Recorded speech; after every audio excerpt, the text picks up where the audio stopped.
Welcome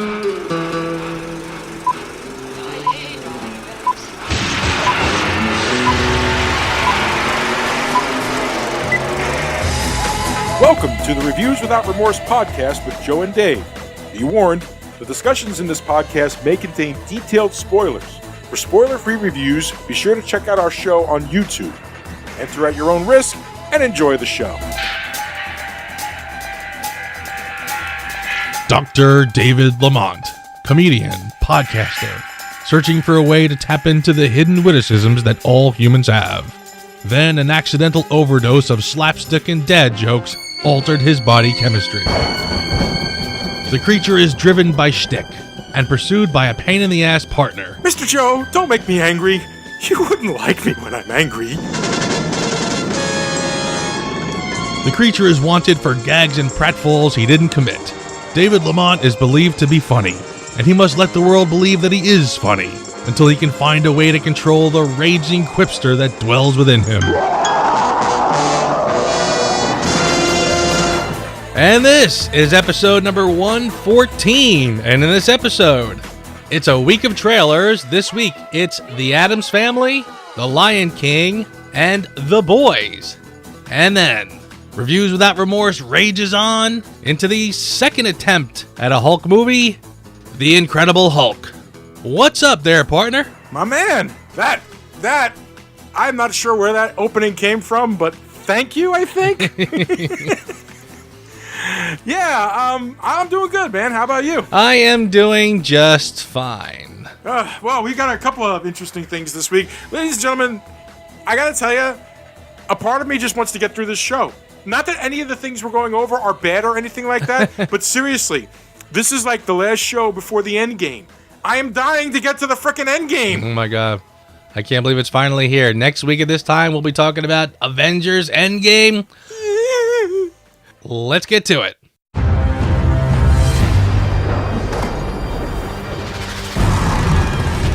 Get out. It's hideous. It's horrible. It's home. First off, I want to say, I like the look of the Addams Family trailer. I like the way the characters kind of bring to life the Charles Addams original look and feel to the characters. I'm 100% with you so far. I thought you're right. I like that they did look at the original comics, the original comic strip to draw inspiration. So nice job so far. They have a very good cast. That's Chloe Grace Moretz is Wednesday. Perfect. Charlize Theron as Morticia. Oscar Isaac is Gomez. Finn Wolfhard, he of Stranger Things, he's Pugsley. I mean, that is a pretty solid cast. And yet, I don't know what it is about this trailer that just doesn't make me feel anything. Well, I'll help you out. It's not funny. There it is. Maybe that's it. I watched it once before, and then I watched it just a few minutes ago, literally just in prep for the show. And yeah, I kind of watched it again and kind of went, yeah, this is like, it's not funny at all. Like it's almost Ghostbusters level, not funny. Like just like the jokes. Let's not be that mean. well, honestly, I had when Uncle Fester crashes into the living room in the bathtub, and he just goes, "You sunk my battleship." I'm like, all right, there's a reference that probably nobody will understand, and it's not even that funny, and it doesn't. I mean, that's the best you could do there. I just kind of lazy, like nothing. Honestly, there was just nothing witty in this thing. I mean, this is a franchise that really could have, used a reboot. A solid, fresh look at a kind of a classic genre. And right. Yeah, I kind of found the whole thing to be sort of wasted. Like she shows up with the red balloon, and it even sort of takes them a while to get around to the joke about, there's usually a scary clown on the other end. Which again, it's almost like when the Naked Gun movies, when those kind of farcical comedies, spoofs on genres, again, great in Airplane, great at Naked Gun, and then they kind of started to slow down where they were just referencing things. And just kind of lost the edge. And I mean, that's kind of what I was getting here. Like, we're just going to reference different things, but like the punchline is not really there. So yeah, I was pretty unimpressed by it. Yeah, pretty much myself as well. I am not a big. I want to enjoy this movie. I like the look of it, and I like the idea behind it, and I love all the voice actors that they got for it. But right now, it's not really doing anything for me. Yeah, I mean, you never know. Maybe the next trailer or two will be a little better. But yeah, I don't know. Based on this, no, not really, not impressed.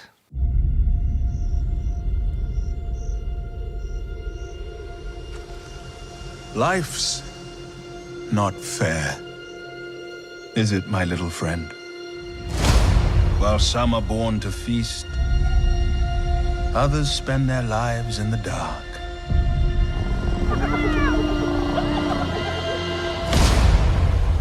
Begging for scraps. Well, speaking of more disappointment, I love you, Jon Favreau, but I'm still trying to figure out the point of this damn Lion King movie. Let's start with, first of all, the first thing that jarred me as I'm watching this is Chiwetel Ejiofor's performance as Scar. It's very brief that he actually talks and stuff like that, and he's not a terrible actor by any stretch of the imagination. And it's not that his voice isn't, a great sounding voice, or that he doesn't have menace or presence or anything like that. But you're filling in a hell of a pair of shoes trying to take on Jeremy Irons' part. And as I was watching that, I was like, I wasn't feeling that. I'm still not really feeling the look of it either. It's like it's going for this hyper realistic look to it, but it just feels flat. Yeah, listen, I sort of walked away from this one feeling a little bit more, I don't want to say interested, because I'm really not interested to see it per se, but I'm thinking to myself, okay, the selling point of this film to me is probably going to be the visuals. There were moments in it where I was looking at this wondering if they were using a combination of genuine, nature footage, like maybe some National Geographic type footage with the CGI animals. And I thought, okay, I mean, there were moments when I thought the look of it was pretty sharp. That honestly could be the only thing going for it. People might want to see this on the big screen because the word will get out that, visually it's wonderful, and look at these landscapes. So, again, I mean, in this day and age, they can crank that out fairly easily. So it's not super impressive, but again, it might get people to go, pay their $10. That's the only thing I can sort of glean from this. Otherwise, yeah, it's just, again, I mean, honestly, I was wondering even if I noticed that James Earl Jones's voice did not sound as aged as it did in Rogue One. So I was wondering if they just went back and used his original recording. I don't know. I don't know, but it's just I don't feel anything for this project. And I love Jon Favreau, and I'm usually, if Jon Favreau's running it, I'm right there. My ass is right in the seat.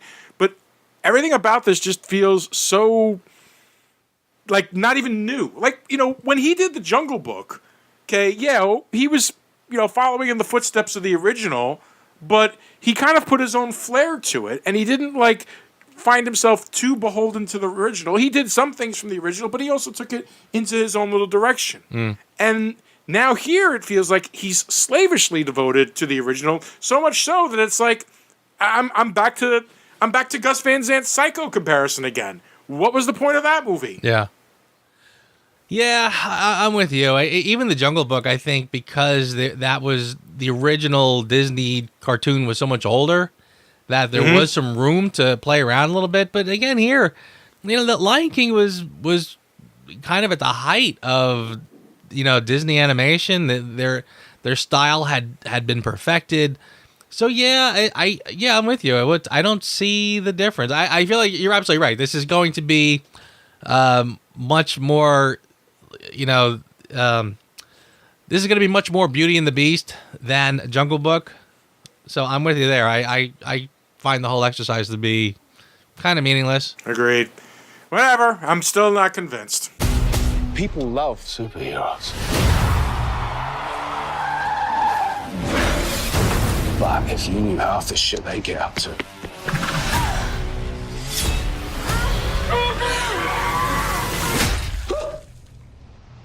Diabolical. All right. So let me tell you the story of this trailer that you just watched. Yeah, which listen- probably blew your damn head off. I had no idea what this was until you mentioned it, and I literally watched it about 15 minutes ago for the first Was it time. the one that I sent you? Was it the one I sent you? Yeah. Okay, just making sure because that's the key one. This is a comic book that was written by Garth Ennis and co-created, designed, and illustrated by Derek Robertson. Now, it came out between 2006 and 2008. It was basically a 72-issue comic book. They only went to 72 issues. That was all the plan ever was. And the idea is that there is a covert operative within this covert operative group within the CIA that whenever superheroes steps out of line, they come in and they take care of them. Okay. Okay? Now, with that in mind, I'd like to hear your impressions of this crazy-ass trailer that you saw, starring Carl Urban, who is perfect as far as I'm concerned, for the part of Butcher. But, let's see what you feel about it first. Well, again, I had no idea what this was. This is the first time ever hearing about this comic. So it just looked pretty wild and far out and just way over the top. I mean, there were some things in this trailer I was just like, what am I looking at? That was a superhero squeezing her thighs around a guy's head during cunnilingus. That's what that was. Yeah, well, that that was the big that one. part you got? that was honestly, and there was so much. There was so much guts in that moment that I couldn't even tell where the guts were coming from. So I'm not even sure what exactly I saw there. The only thing I sort of had flashes of would be The Watchmen. But I mean, again, that's a very imperfect comparison. But I mean, that was the vibe that I got, that this was, the deconstructing superheroes that we know and love. Interesting stuff. Could be a very interesting and very funny show. Pretty off the rails. So I'd be willing to pay attention and see how it is. It premieres July the 26th on Amazon Prime. And it does star Carl Urban, and I happen to love Carl Urban, so I'm definitely going to support it for that. But not to mention the fact, I really enjoyed the comic, and I feel like this is a really good translation of it. I think it looks fun, different, maybe a little over top viscerally, who knows? Hard to say, but I'm looking forward to it. I like the idea of a world where superheroes every once in a while. I mean, the title of the trailer was called Spank. And by the way, whatever you do not Google The Boys Spank. You won't like the result. Unless you're into that, in which case, have at it. But, the title of the trailer was Spank, and that's like the whole point. It's like when the superheroes get out of line, we spank them. And I like it. I like the sound of it. I like the way it looks, and I'm looking forward to it personally. All right, we'll check it out. I've been alone for a long time. Not because I want to be, but because until I solve this problem, I have to be. Your target is a fugitive from the U.S. government who stole military secrets. This is the location. Snatch and grab only, live capture. Take him.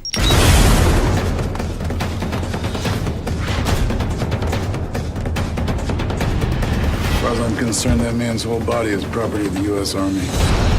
You have to get as far away from me as you can. Go! There are aspects of my personality that I can't control. Target is in the overpass. And when I lose control, it's very dangerous to be around me.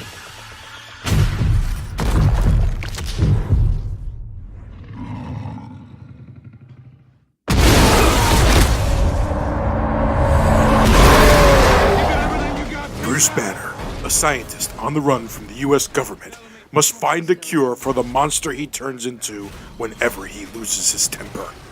Written by Zach Penn, based on the characters created by Stan Lee and Jack Kirby, directed by Louis Leterrier, The Incredible Hulk. Okay, so The Incredible Hulk. Now, this is 100% a reboot. This is not a follow-up in any way, shape, or form to the original Hulk. The opening credits alone give you that idea because it's a completely different origin than what we saw in the Hulk movie. So, Eric Bana is out. Now we have Edward Norton in. Joe, what are your impressions of The Incredible Hulk? Well, first of all, I'm going to slightly take an issue with what you said, and I think they kind of intentionally did this to be sort of a loose, reworked sequel. I agree with what you're saying that they definitely, they did flashes of the origin, and they did sort of just kind of, brush out all that father nonsense and all that. But I definitely get a distinct vibe that they, again, try to just sort of keep it loose, where they could say, yes, this is building off, even though we've recast everyone and retooled the whole thing. It does rely on your knowledge of General Ross, of Betty Ross, and of Bruce Banner, who, by the way, is in the, I don't know, he ends up in a Spanish-speaking country at the end of the last one, and now we find him in a Spanish-speaking country at the beginning of this one. So again, I almost feel like they just sort of said, look, we don't know what we want to call this, so why don't we just start from here? If anybody asks, they can sort of just make up their own minds. So in a way, I still sort of feel like this is kind of sort of a sequel to the other one, but again, very loose. Having said that, I think this is a marked improvement over the last one for sure.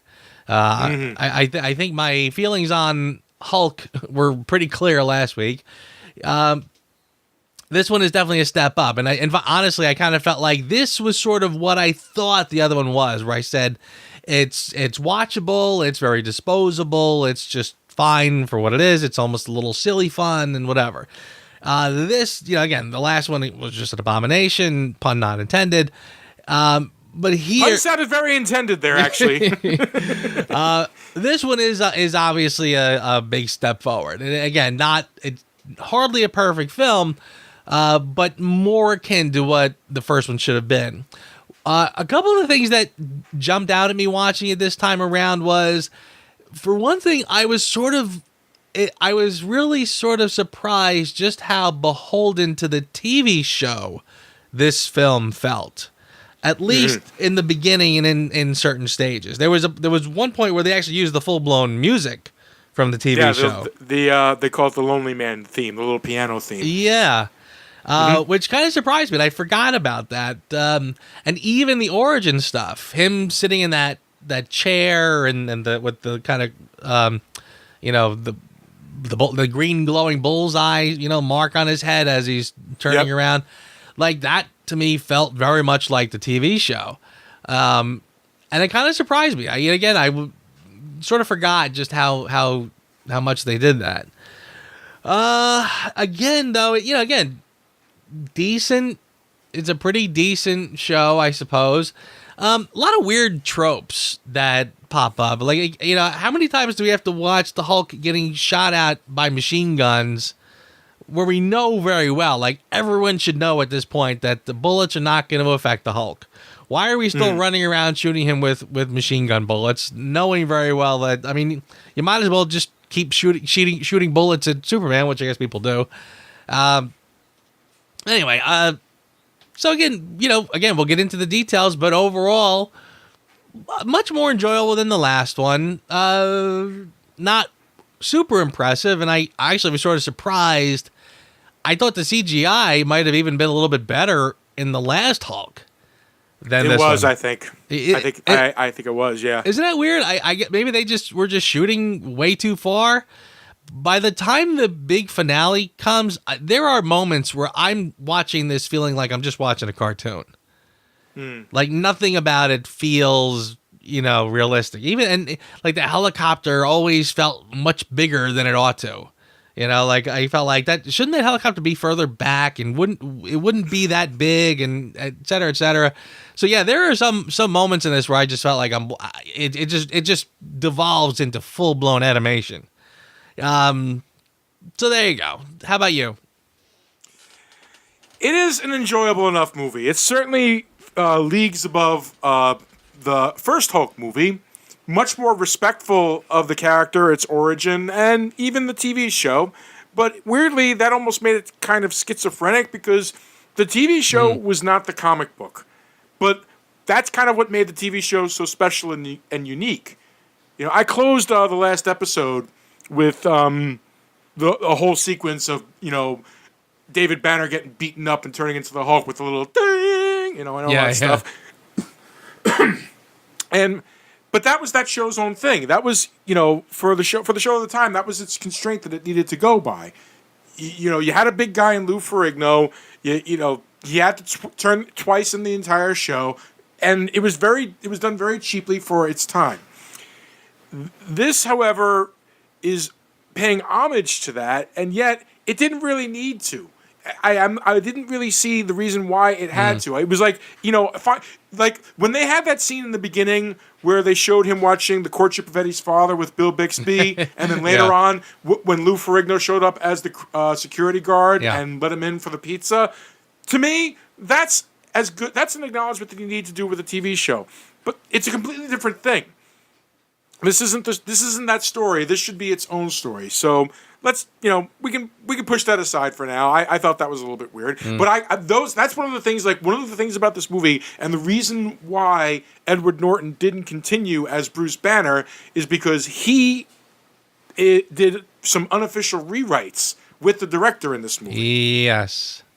Okay, and I kind of feel like anything that went back to the TV show was his additions, as opposed to what was originally intended for the movie. And also, this movie came out in the very early days of the quote-unquote Marvel Cinematic Universe. And at the time, Kevin Feige hadn't really taken the reins as of yet by this point. It was still kind of a tug-of-war between him and Ike Perlmutter. So maybe that's also why the movie can almost seem a little schizophrenic. The CGI is terrible. Okay? There are only a handful of moments where I thought it looked good, but the original Hulk, which was 5 years older, had better looking CGI than this Hulk. They didn't really perfect how to make the Hulk look good until the first Avengers movie, as far as I'm concerned. Yeah, but that said... God. But that said, still, like, the funny part is like, the best parts of when the Hulk was in the movie is when the Hulk wasn't in the movie. Meaning, like, when you just saw kind of shadows of him or, like, just quick glimpses of him. That was when it was most effective. The minute, like, they had that big scene in the beginning of the movie where they're in the bottling factory and the soldiers are chasing around and Hulk's just kind of taking people out here, there, everywhere. And you're not really seeing him just yet. You see a shadow. You see him something in the fog. You see when the flashbang goes off and you kind of just see the silhouette of him and stuff like that. Yeah. And all of that I thought was really good. And then, up comes Blonsky, and he's taking a shot at him, and he comes out of the shadow, and there's the Hulk, and he's looking, and he's got this expression on his face that looks like I just shit a soldier. Yeah. And his hair looks just wrong. The skin looks wrong. The musculature looks wrong. It looks even more unreal, if that's possible, than the first Hulk. And I thought the first Hulk being almost 20 feet tall was ridiculous. I take it back. I want to give a point back to the first Hulk for its visual effects. I feel like I was harsh on it because of it. Yeah, I'm with you 100%. And honestly, it's weird because they seem to try to be, because I remember in the first one, I remarked that, you know, they were, especially when he's out in the desert, that his skin is so perfectly green that it almost glows, and it was sort of odd. Here they tried to overcompensate in that respect, and he always sort of had like this layer of dirt or something on him, which didn't really seem to warrant it usually. Yeah, it was kind of, yeah, they really, I don't know what it was, but they really missed the mark on the CGI with this one. Even in the way the face was done, because I guess the first one, I almost felt like it looked oddly like putting somebody's face on this giant Hulk body, you know, like almost like at the carnival when you stick your head in the thing, and you know, it really had a weird look. Like the face was too realistic looking. Here it was the opposite. I remember that the face looked like somebody sketched it with a pencil, you know, like just really did not look realistic to me at all. The hair, like you said, the hair always moved funny and was really weird. So yeah, it really kind of odd how that happened. They go forward in time 5 years, and the animation's so much worse. Just a random comment, by the way. You mentioned how it's so beholden to the TV show that they actually had the Lou Ferrigno cameo again. I kind of liked it because honestly, and again, this goes back to what I said before, how I think I really do believe that this is sort of intended to be a very loose sequel. I think he's playing the same part because basically he was the place where he worked in the first one. Lou Ferrigno was the security guard. Now he's going back to, I mean, he said, I'm going home. So he was going back, and there's Lou Ferrigno again playing a security guard. So I really did feel like I think this is the same character. Anyway. Yeah, but it also throws away a lot of, but there's the connection, I think, is just tenuous at best, dude, because the entire sequence of events that brought up him becoming the Hulk is different and closer to his origin in the comic, or at least maybe the Ultimate Comics. You know, he becomes the Hulk after the initial dose. It doesn't take long for it to take effect. He accidentally injures Betty. Ross freaks out over the fact that he accidentally injured Betty. And, you know, all that stuff happens during the opening. And they show him, like, chasing him around the world. I kind of just felt like that was still disconnected from the first one. But that aside, we should probably just talk about how the movie fits on its own. Yeah. Okay? Its own standalone story. Now, Bruce working in Brazil, I suppose makes sense. You know, working with that Brazilian guy to help, do, the breathing exercises and stuff like that. I can see that. I mean, there are forms of jiu-jitsu, Brazilian jiu-jitsu, for example, that, really talk about focus and calm. So I can kind of sort of see why he would do that. Because there was a part of me at first that's like, why the hell would he want to be in a heavily populated area? Like, I had the same exact feeling. When they first do the helicopter shot over the town where he's in, and it is insanely densely populated, I had the same exact vibe. Why would you go there? You might as well live in Manhattan. Yeah, pretty much. And he got less... A Wild West version of Manhattan. Yeah. So that part didn't make any sense to me that he would be there. Which going back to him working in a Doctors Without Borders style thing that he had at the end of the first Hulk made much more sense. Yeah. Agreed. So that part didn't make sense to me. The fact that he was communicating with this mysterious Mr. Blue, that just kind of felt like a plot convenience more than anything else. Yes, I agree with that a lot, actually. You're right. That does sort of feel like... I mean, and again, like, seriously, like the idea whether or not this is a sequel, I mean, I kind of feel like we could do a whole episode on that with just having fun going back and forth with different elements, But yeah, it does sort of feel like they are sort of starting the story off in the middle. And just to give him a reason to go back, the cure is back home. I mean, again, if I'm reading that,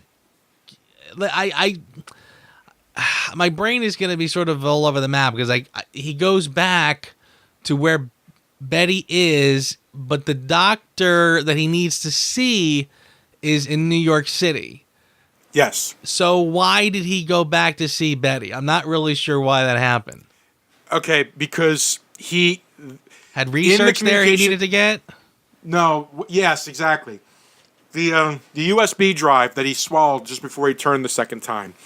What Samuel Stearns, that's the mysterious Mr. Blue. And by the way, Samuel Stearns turns out to be the leader, a very, famous villain for the Hulk. Yeah, which I kind of wish they played up on again. Yeah, well, that's a whole universal situation, but we'll get into that maybe.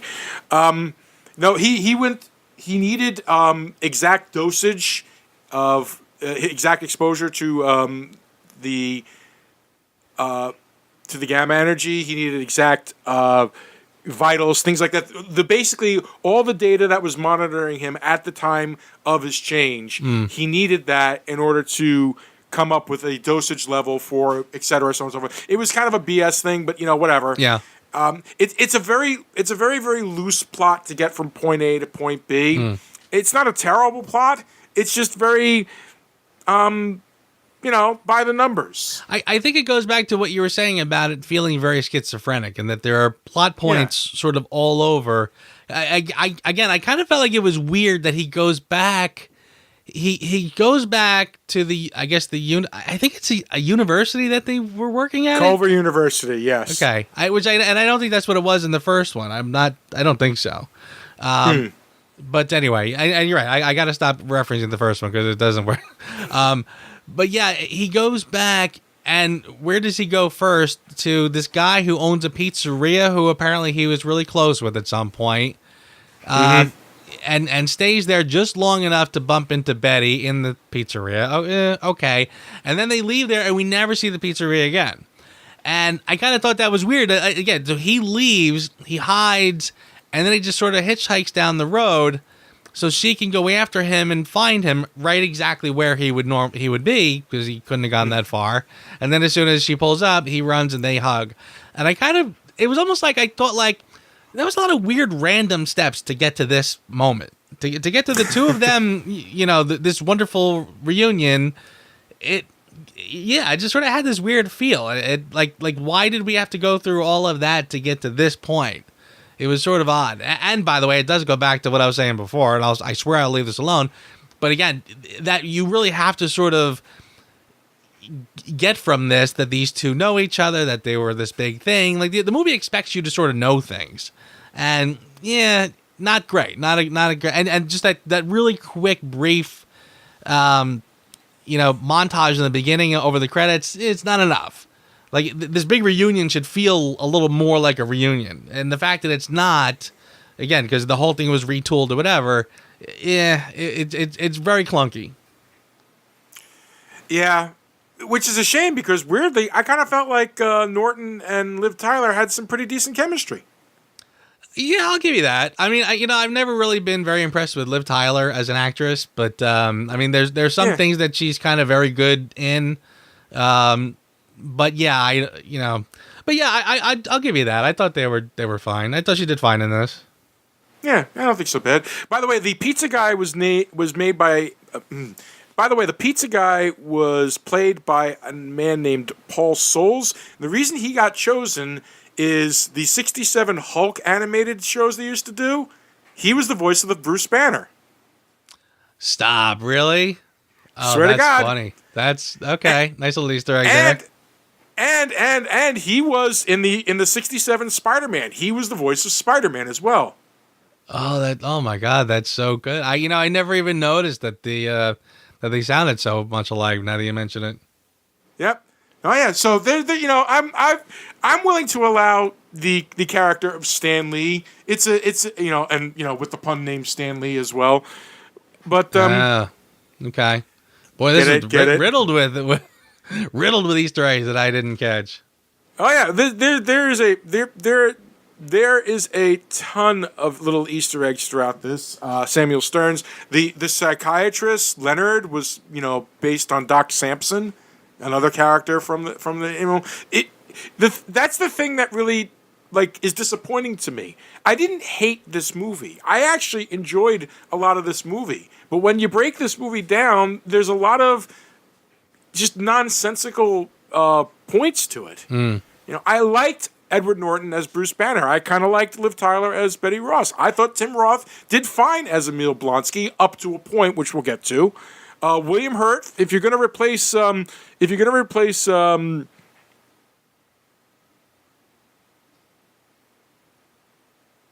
dude, give me his name. Sam Elliott. Thank you. If you're going to replace Sam Elliott with somebody in a part, William Hurt is not a terrible way to go. My only issue with William Hurt is this. Okay, when Sam Elliott says, "Get your ass over there," my ass has already been over there for like 5 minutes before he even finished the word "get." William Hurt says, "Get your ass over there." I might meander a little bit, shall we say. Yeah, that's a good point. I almost, again, I kind of, in some respects, I kind of felt like they could have just done a sequel. They could have just kept, because again, the cast was fine in the first one. Eric Bana, I can kind of take or leave. Jennifer Connelly is a great actress, so she could have stayed. Sam Elliott, I think, was terrific as Thunderbolt Ross, so I kind of wish they kept him. Me too.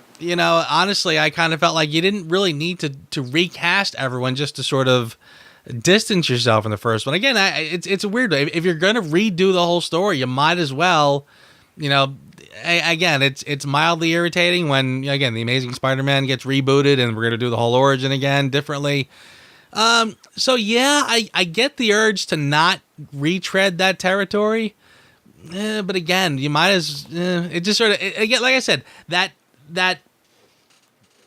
it's almost like splitting hairs at whether or not this is a sequel. And again, there are moments like, okay, why am I harping on this? Because there's moments in this film where, again, it feels like it's not complete because we haven't had a proper introduction to characters. We haven't gotten to know their motivations because the film sort of relies on us to have a knowledge of them.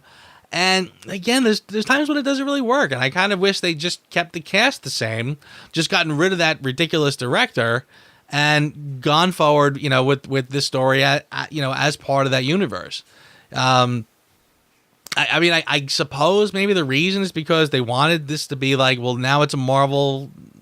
And even then, I always felt like, I always had a funny feeling from this movie that it never started out with the Marvel Cinematic Universe in mind, per se. It was almost an afterthought. As things were moving along, they kind of went, this came out after Iron Man. It had to have, because Tony Stark shows up at the end.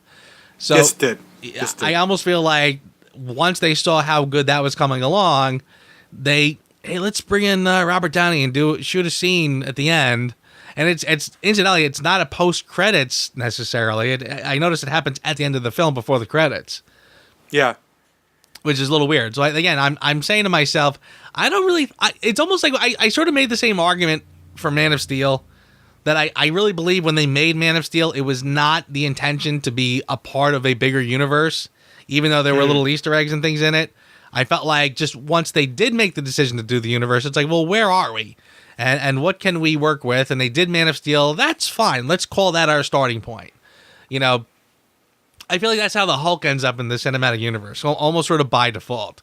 If they just said this one was not part of it and they just brought in Mark Ruffalo, you could have just gone from there.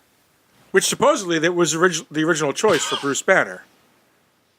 So I'm not sure exactly how that whole thing changed. See, and that to me is weird, because you know why? I still to this day, I don't think, even though I'm totally fine with him, I think he works just fine, but I never would have chosen Mark Ruffalo. I still kind of see him as a weird Bruce Banner, because I feel like you need somebody who's kind of framed like an Ed Norton. Like, he should be a very skinny, milquetoast kind of guy, like a skin and bones, even though like he can build himself up when he needs to. But again, you need somebody who's kind of lanky to be Bruce Banner. And I feel like Ruffalo is kind of like more of a stocky build, and his face is rounder. I don't know. Again, very, very nitpicky problem to have. But I've always just seen Bruce Banner as, like, again, that's the whole point, is the Jekyll and Hyde. He's supposed to be skin and bones. He's the guy who gets sand kicked in his face at the beach, before the transformation into Charles Atlas. I think in this case, the reason why they recast it is because since they knew, because, with Iron Man And to a lesser extent with this movie, they basically signed people for like 8 movies. Yeah.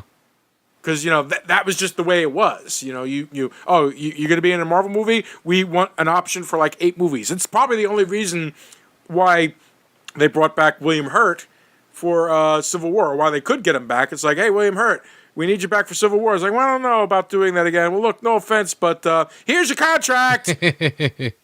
Well, it does. I like the fact that they brought him back to actually say this is tied in and this is part of the universe.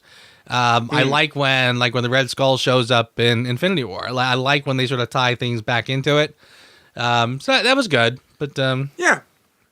But back to this movie. The biggest problem with this movie, this is middle child syndrome, okay? Because we're talking about during the time of the earliest part of the Marvel Cinematic Universe. And this movie's biggest problem is that it was the follow-up to Iron Man, where Jon Favreau just had everything running like perfectly. Down to the millisecond with that movie. Yeah. So then this one comes along, and it's like, well, we want to do a Hulk movie because he's going to be part of the Avengers, and we want the core of the Avengers to at least get a origin story. Which kind of sucks for both Hawkeye and the Black Widow, but that's a whole other story. And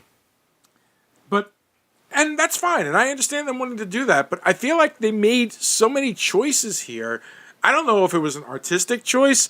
I really feel like they were still trying to feel out the whole, are we doing this? Are we not doing this? Can this work? Can we not work? How do we make it work? Because that's the only explanation I can come up with why since then, like, the movies have only just steadily gotten better. Because they just started getting used to, okay, this is how we do it. This is how we do it. Sorry about that. And it's the only explanation I can think of as to why this movie just feels so uneven. Why Emil Blonsky, and again, this is talking about Emil Blonsky for a moment. I love Tim Roth. I can't think of a Tim Roth part that he's played where he just didn't bring it each time. Yeah. The guy is just, charm. He could be charm personality and vicious. I love the guy. Even in the original Planet of the Apes, not the original Planet of the Apes, the Tim Burton Planet of the Apes. Right. Okay. Terrible movie, but damn it, he was compelling in his part. He played the ever-living hell out of that part, and you got to admire that. Agreed.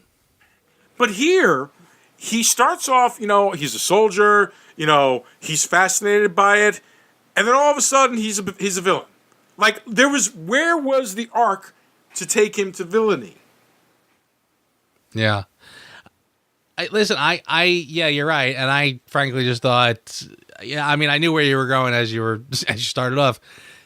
I find him to be just completely miscast in this film, like completely miscast. The fact that Ross is towering over him is already like just a weird starting off point. Like, he's supposed to be this badass soldier, but he's tiny. There's scenes where like the camera is literally looking up at Ross and down at Tim Roth. And it's just sort of odd. So yeah, I really thought that he was just not right for that part. You needed somebody who was a lot more imposing than that. And frankly, he's a great actor, but he works in things like Reservoir Dogs because you could see him sort of going both ways. I could see him as kind of a thuggy, low-level kind of criminal, and then the fact that he's a cop is not too shocking either, because I could see that. Here, it just doesn't. You're right, it doesn't jive, and it's just kind of weird. Like, you don't know enough about his character to really understand why he does this big, oh, now I need to be powerful. Oh, I need to be a villain. Right? He goes after Ross in the helicopter at the end. Well, yeah, why? Ross just gave you everything you wanted, I think. So what are you going after him for? You know what the funny part is? They actually retconned why with the Captain America movie. How so? Well, the serum that they gave him was what remained from the notes of the doctor that gave Steve Rogers his powers. That's what the whole story was based on. Now, that's interesting, because honestly, I didn't even catch that until the after credits sequence when Tony Stark says he makes a mention. There's a reason why they left the super soldier program alone. Right. I would never have put that together before that, frankly. I thought the whole point was that he just tried to make him another Hulk. And again, I'm looking at Ross going, why are you so anti-Bruce Banner? I mean, I know that, okay, they do one little shot where Betty's hurt. So now, I hate that Hulk and I'm going to fix his red wagon. But, I mean, again, you hate the Hulk so much, but you're going to make another one in the form of Tim Roth? That don't make any sense. I mean, and I know Roth goes off on his own to get more and okay, but Ross started the whole process. Just did not make a lot of sense to me. No, it didn't. The fact that they gave him the super soldier serum didn't make a lot of sense. Yeah. But weirdly, like I'm saying, it retcons it in the respect that, because one of the things they explained in Captain America is a side effect of the super soldier serum is it enhances not just the person, but the essence of that personality. Right, yeah. So if you're a good person, which Steve Rogers obviously was, you even become a better person. Whereas, Red Skull was a piece of shit, so he became an even bigger piece of shit and even looked like a giant red turd as well. Yeah. And as far as motivation, having that be for the character, because, I could see it working. But this is a self-contained story. I shouldn't have to rely on a movie that came out like 4 years later to fill in that blank.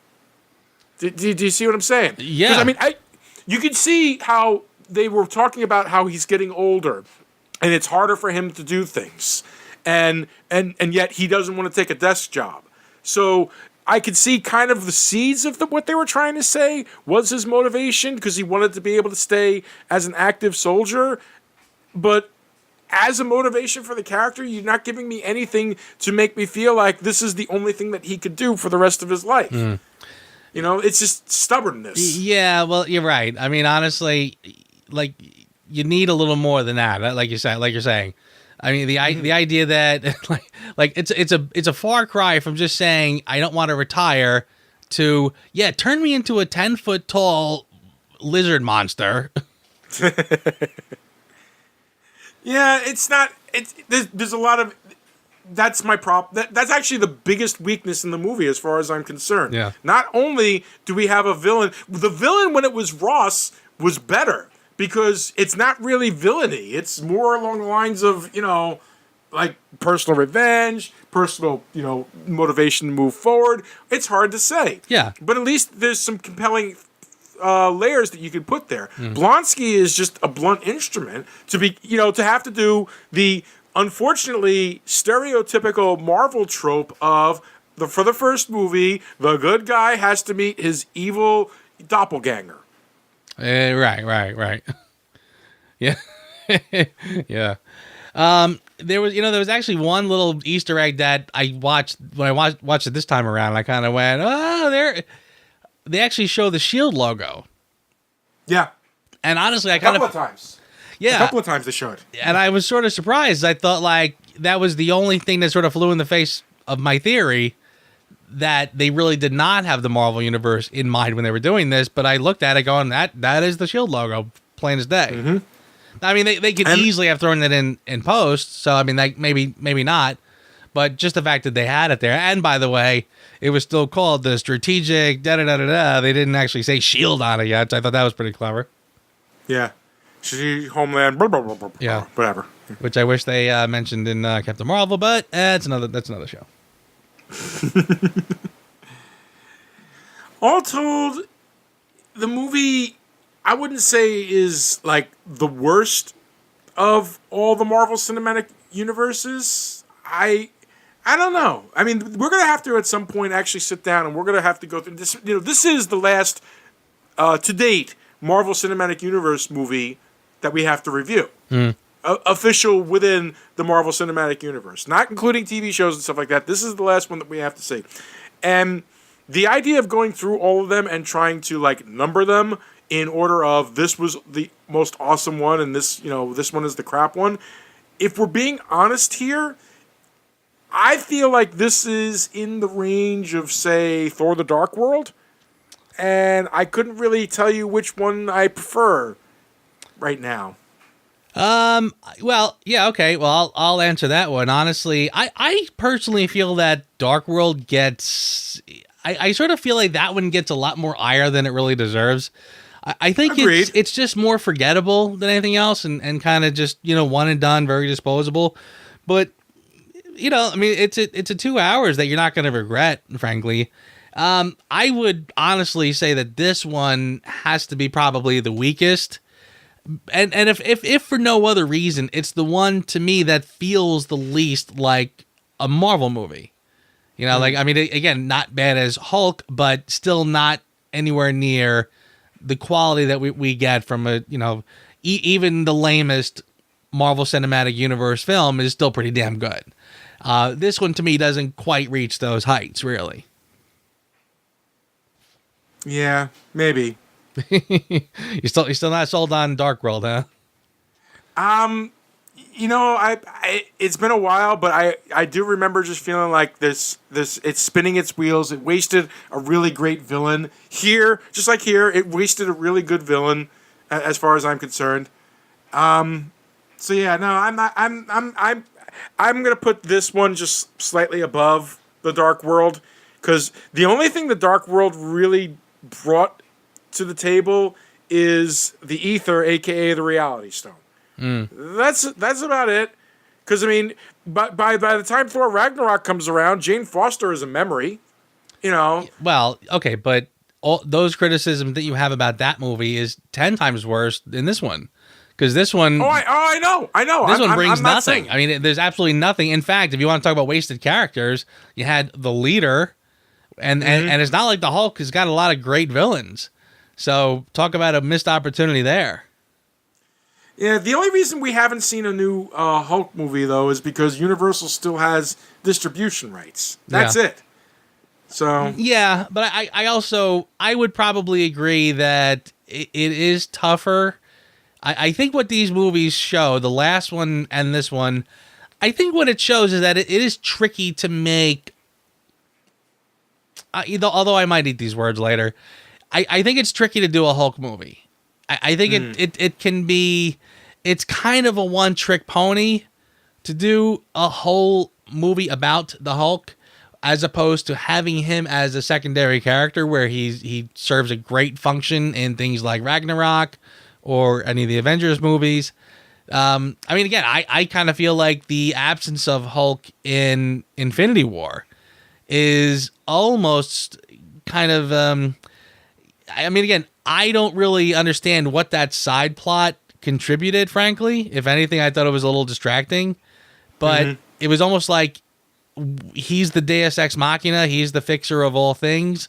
We don't want to pull him out just yet. We need the story to play out. So again, he's a little tricky to work with, I think, sometimes. So I wonder if we'll ever see a full-blown 2-hour movie about the Hulk in the near future, even if they do get the rights. Yeah, I'm kind of doubtful myself, personally. I think he works better in doses than in a full story. Yeah. I've got a problem. There are aspects of my personality that I can't control. See a shrink. It's a little bit more complicated than that. Bruce, trust me when I tell you, I've heard them all. Not this one.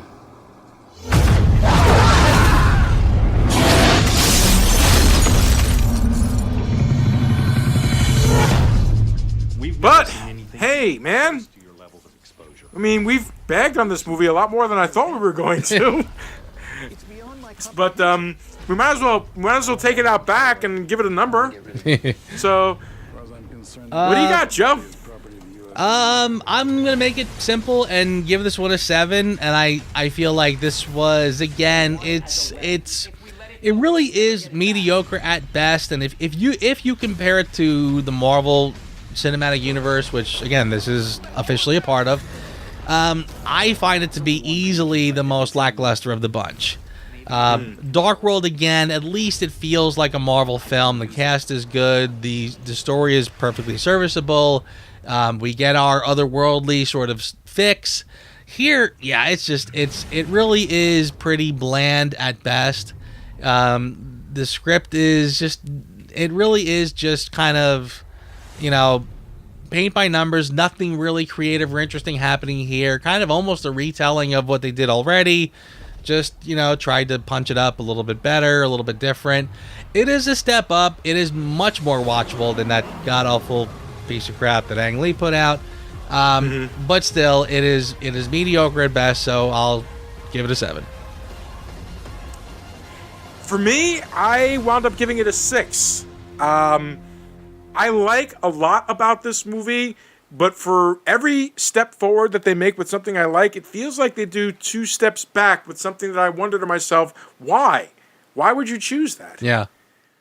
I found it entertaining enough. I found it visually arresting enough. I found the opening to be, I think the biggest reason I'm giving this movie as high a number as I am, and not going lower considering how much I've complained about it, is because I felt, narratively speaking, the opening of the movie felt good. It was I felt like it was nicely done. It wasn't spoon fed, leading up into the bottling factory whole rigmarole. I kind of liked how they did that. But it's like once they got out of Brazil, it just seemed to start derailing, and it sometimes it would right itself. But then it would tip over, and then it would right itself, and it would tip over, and it just got too whiplashy with its entire plot. Now, with how it fits into this Marvel Cinematic Universe, it's not really necessary to actually have seen this movie. Nothing about this feels like you need to have seen it in order to understand the Cinematic Universe. Just in the respect that I feel like as much as, yes, Thor: The Dark World introduces the ether, it doesn't necessarily add anything else to the universe. And I'm going to leave that down to it was the early days, so they didn't really know what they were doing. And I still liked it. I still had fun with it, but I didn't love it, and I felt like they took too many artistic choices that just didn't go anywhere, or at least culminate into anything compelling. It had a handful of great moments between characters. I really did like the dynamic between Edward Norton and Liv Tyler. That's one of those rare occasions where the two actors work pretty well. Liv Tyler is, like you said, her problem is she has constant resting sad face. Like she always looks like it's the worst day of her life until she has to try to emote. She's like just inches away from crying at any second. Yeah. Yeah, and that's just, who she is. Pretty lady, but still, what have you. There's, if anything, I'm glad that it exists because it did continue William Hurt as Thaddeus Ross for Civil War, and frankly, he was better utilized there than he was here. I'll agree with that. So, which means,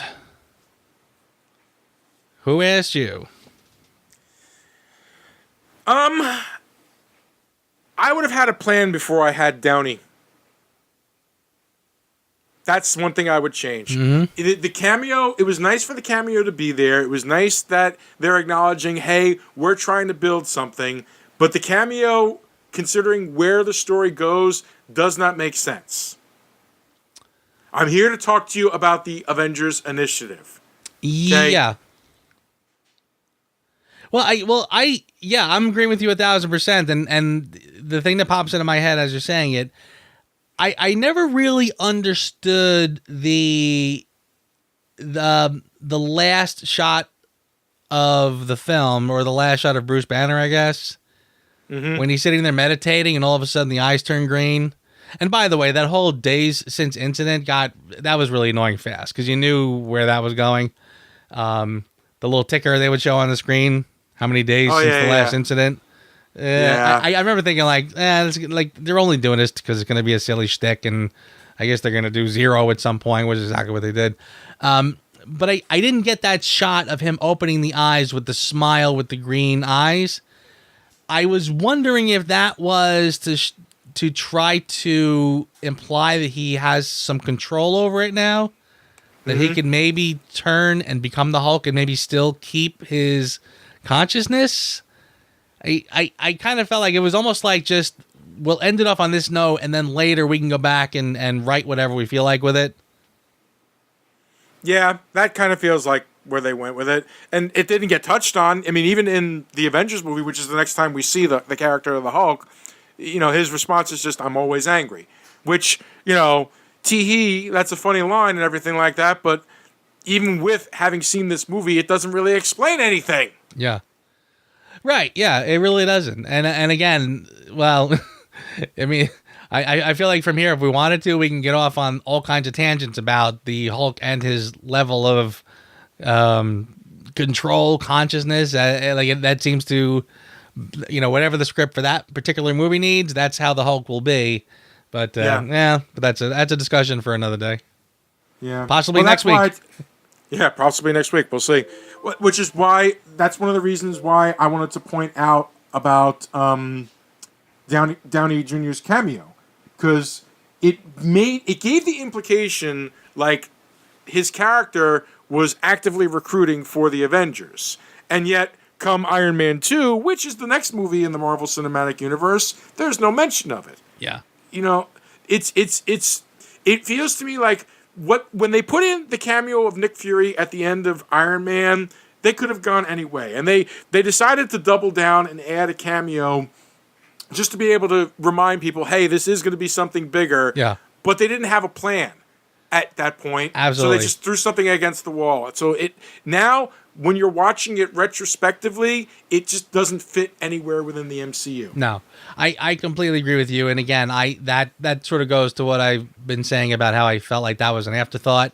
Not only does the whole scene not make a lot of sense given the characters, I almost would venture a guess when they did decide, this like post credits thing we got to do, let's make this a thing, and they said who is available, and the fact that it was Downey and William Hurt, I feel like they were probably just the only ones around they could get to bring in to do it.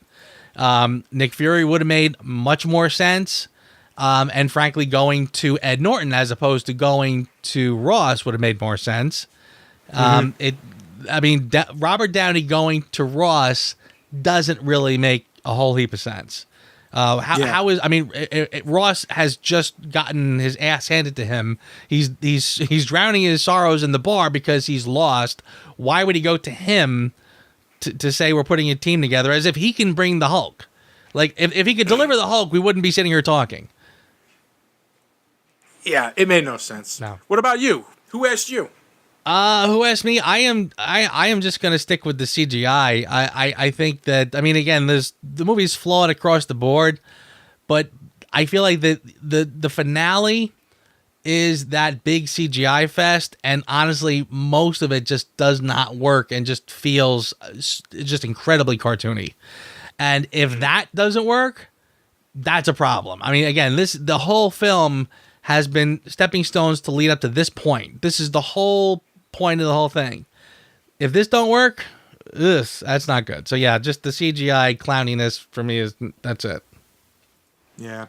I can't disagree with you there, man. We went off on that for a good 5 minutes at the beginning of this. And it did not improve, that's for sure. Definitely not. On the other hand, how about some for your consideration? Well, how about this?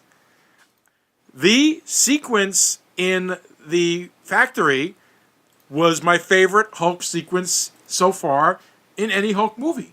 I really dug the way they kind of drew out the entire thing, that they didn't actually show him, the way he was grabbing people and everything like that. The way they used shadow and light and everything like that. I really liked that. I thought that was damn awesome and is probably the shining part of the entire movie. So I'm going to point it out and give credit to it where it's due. That was some good editing. That was some good filmmaking. You know what? Just as a mild counterpoint, I had lukewarm feelings about that because I kind of felt like they were working too hard. When even in the last film, the Hulk, I had sort of there was a moment where Betty Ross, Jennifer Connelly comes home, and it's the middle of the daytime, and Nick Nolte's character is sitting waiting for her. And for some reason, he's sitting in like a shadow, like pitch black shadow, even though it's broad daylight. Like this is the middle of the day. And I kind of went like, didn't like. I remember watching that, going like, why no? I sort of felt the same way here. I felt like, again, like I could see all of the soldiers, yet somehow the Hulk is always in like this dark spot. I get what they were doing, and it works just fine. But I remember thinking like, how do they get so much shadow in this room? It's almost like in Desperado. It seemed like he was always walking in a shadow, no matter where he went. The shadow was with him. Same idea. Like the Hulk is somehow always in the shadow. But anyway, I agree with what you're saying. It was an effective shot.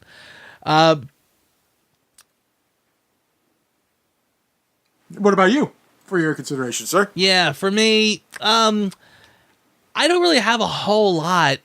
There wasn't really much that I really liked, to be honest with you. Not much really stood out. I guess I'll just go with the casting of William Hurt, frankly. Because even the rest of the casting, I thought Norton was okay. Liv Tyler, just okay. Tim Roth, not very good casting there, even though I like him. I'd say William Hurt. If you're going to change it up, he was a good way to go. Yeah, I will grant you that.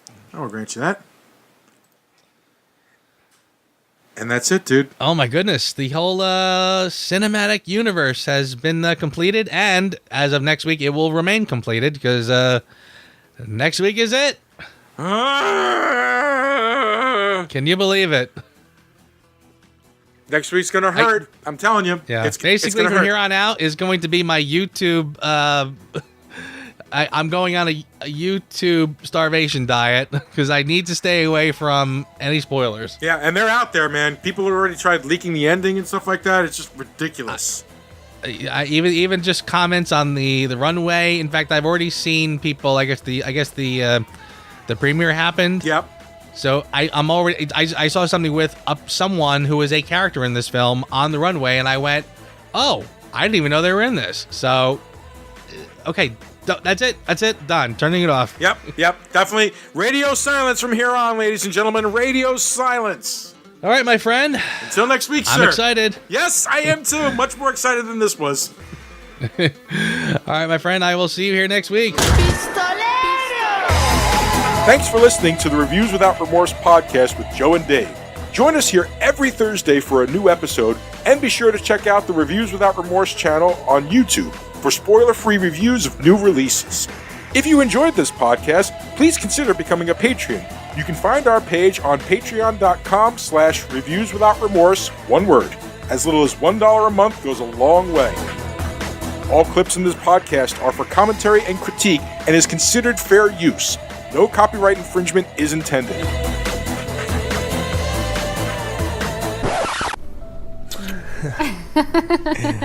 Ow!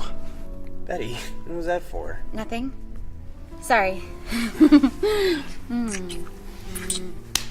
Ow! Betty, what the hell? Okay. I just thought it'd be kind of fun if you, hulked out. What? Betty, the Hulk is dangerous. It's not something to be taken lightly. Yeah, I know. I just kind of wanted to see how big your Hulk junk was. Ew. No, but just leave it alone, okay? It's better if we don't even talk about it. Right, yeah, sorry. Okay.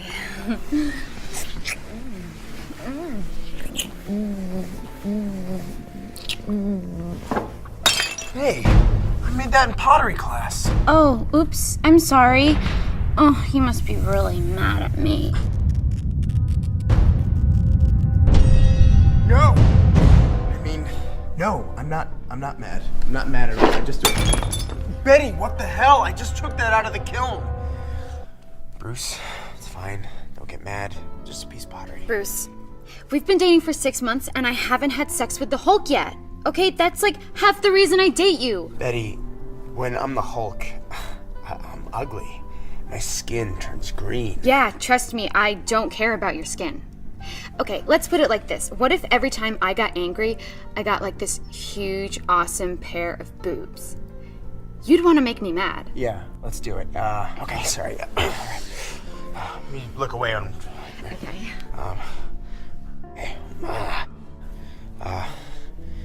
Maybe say something really mean to me. Maybe that'll be good. Maybe that'll get me somewhere. You're really ugly. Yeah, that's good. Yeah. Your pottery sucks. Yeah. Meaner. Yeah, you're terrible in bed, and I'd rather have sex with Hawkeye. Wait, sorry. This is embarrassing. I think I'm just gonna go in the bathroom and get mad by myself. That's okay. Oh, yeah, that's fine. Okay. I believe in you, you piece of shit. Stop. It's just hurting my feelings now.